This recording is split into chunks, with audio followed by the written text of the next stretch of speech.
Sähköauto-uutisista terve. Tänään tulee vähän tilastopainotteisempi uutislähetys. Katsotaan tuossa läpi toukokuun ensirekisteröintejä Suomessa ja sitten mä näytän myös vähän Kiinan lukuja Teslan osalta toukokuulta. Sitten katsotaan myös katsastustilastoja, miten pärjää tutut merkit katsastustilastoissa Suomessa. Siellä on 5- ja 10-vuotiaita autoja. Ja lisäksi mulla oli vielä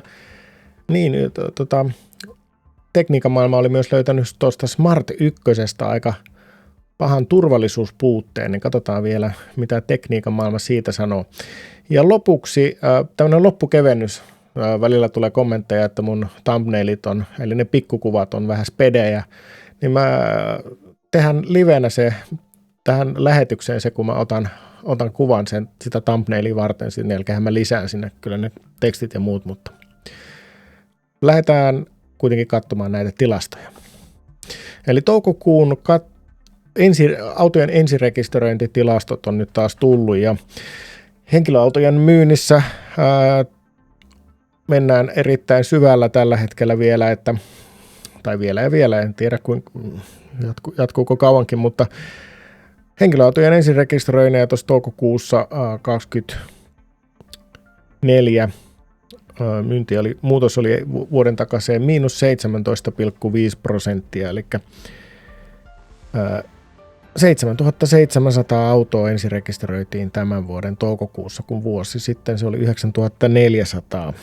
Ja sieltä tietysti sitten, täältä nyt en ainakaan onnistunut itse löytämään mallikohtaisia tilastoja, mutta ehkä nämä käyttövoimatilastot kuitenkin kiinnostaa mahdollisesti enemmän.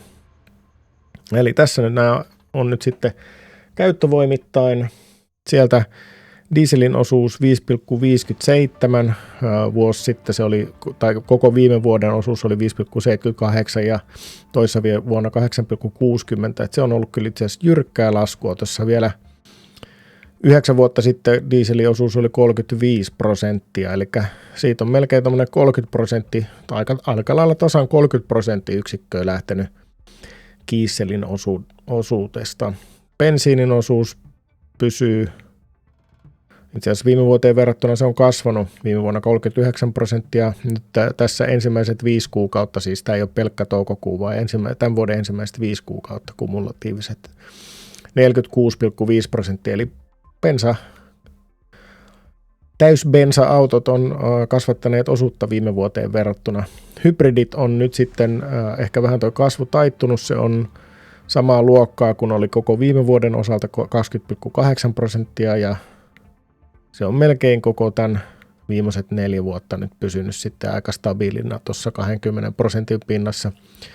Sähköautojen osuus toki kasvaa, mutta viime vuotta ollaan reilusti perässä. Eli tuommoiset, onko tuossa nyt 7% eroa koko viime vuoteen, jos vertaa tämän vuoden ensimmäistä 5 kuukautta. Viime vuonna osuus siis 33,75%, tänä vuonna toistaiseksi 26,76%. Eli reilu 1/4 uusista autoista on nyt sähköautoja, kun koko viime vuonna niin noin 1/3 oli sähköautoja. Mä kurkin täällä, kun tämä näyttö on vähän täällä alla. Sitten, mutta jos nyt miettii näitä myyntilukuja, Suomen lukuja suhteuttaa, että jos koko Suomessa myytiin uusia autoja kaiken kaikkiaan 7700 tai jotain sinne päin, mitä se oli tuossa toukokuussa, niin tässä nyt sitten pelkästään Kiinan Tesla-myynnit viikoittain. Eli tuossa toukokuun viimeisellä viikolla 22, vakuutettiin 15 000 Teslaa ja se on 500 enemmän kuin vuosi sitten.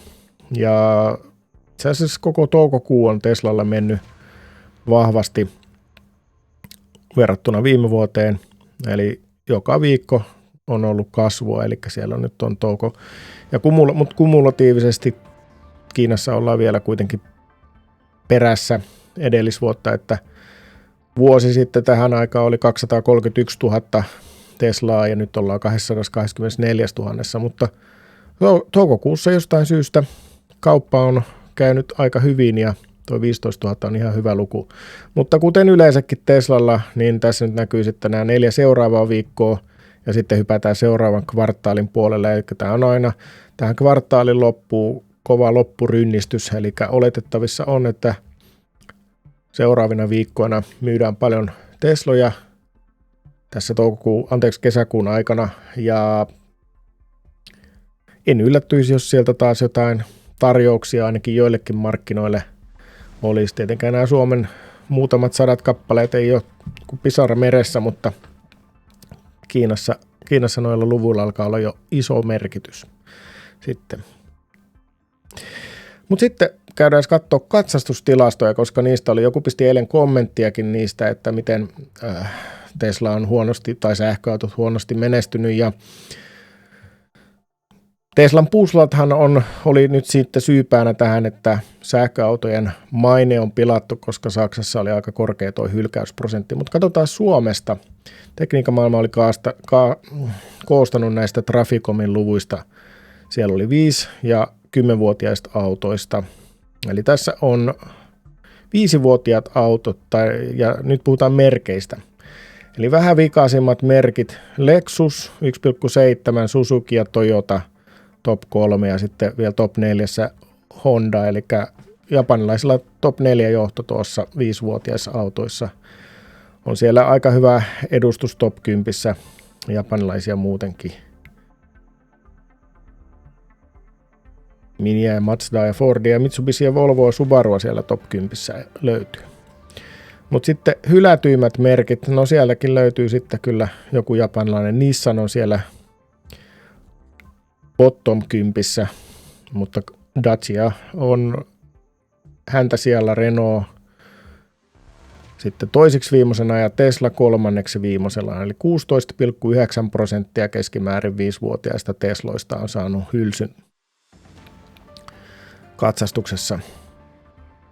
Että onhan siinä matkaa, kun vertaa Lexuksen 1,7%, että enemmän kuin joka 5-vuotias Tesla on saanut hylsyn tuolta katsastuksesta.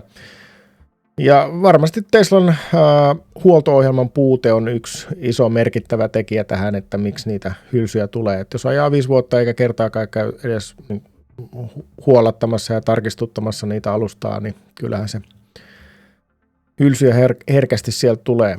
Mutta sitten katsotaan täältä automallit, jotka on parhaimpia ja huonoimpia. Paras malli Mazda CX-3, yhtäkään ei ole hylätty, en tiedä miten suosittu malli, ei kuulosta ainakaan mun korvaa kovin tutulta mallilta. Golf Sportsvan, Audi Q2, Volkswagen Up, Toyota Avensis, Suzuki Vitara, Toyota Corolla. Nämä on siis parhaita autoja, jotka on saanut vähiten hylsyjä. Volvo V90 Cross Country, Volkswagen T-Roc ja Volvo S60. Siinä oli 5-vuotisista autoista vähän vikaisimmat. Ja sitten ne eniten viallisimmat autot. Dacia Logan 18%, Tesla Model S 20%, eli joka 5-vuotias Tesla Model S on saanut hylsyn sieltä. Opel Crossland X, Nissan X-Trail, Dacia Sandero, Mercedes-Benz Vito, Toyota Pro-S, Sprinteri, Renault Clio ja Dacia Duster. No sitten mennään 10-vuotiaisiin autoihin. Siellä nyt ei sitten Suomessa nyt ihan hirveästi noita sähköautoja löydykään, koska ei täällä meillä vielä kauheasti noita 10-vuotiaita tai yli autoja ole. Mutta siellä vähän vikaisimmat merkit. Honda ja Toyota top 2. Mini mun mielestä pärjää yllättävän hyvin. Sitten Lexus. Eli hyvinkin pitkälti samat merkit kuin oli tuossa 5-vuotiaissakin autoissa. Jaguar, Audi, Mazda, Skoda, Suzuki ja Porsche top 10. Sitten bottom 10. Subaru, Kia, Jeep, Mitsubishi, Citroen, Hyundai, Nissan, Dacia, Renault ja Fiat. Fiatissa joka 3. 10-vuotias auto on saanut hylsyn. Eli tämmöiset katsastustilastot viimeisen 5-vuotiaista ja 10-vuotiaista autoista Traficomilta, kun joku niistä nyt eilen kommentoi, niin ajattelin, että toi voi olla ihan mielenkiintoista dataa nähdä. Otetaan tähän vielä sitten yksi tekniikan maailman juttu. Tekniikan maailman testissä on ollut tämä Smart 1 uusi sähköauto ja siellä on takapenkin turvavöissä vaarallinen virhe. Eli tämmöisessä väistökokeessa, niin siellä on turvavyö lähtenyt auki. Ja tätä testiä tehtiin useita kertoja ja turvavyö aukesi 2/3 testeistä. Et se on kyllä aika vakava virhe. Luultavasti Smart joutuu korjaamaan tämän virheen, koska se tolla tavalla menee tuohon päälle toinen turvavyön solki ja sitten avaa sen vyön, niin aika vaarallinen vika. Kyllä. Ja sitten tämä pikkukuva, joskus niille jotkut kommentoida, niin katsotaan, mikähän tämä pikkukuvan aihe voisi olla. Katsastustilastot, niin mä oon varmaan hyvin järkyttynyt. Mä otan tämän mikin tästä edestä pois.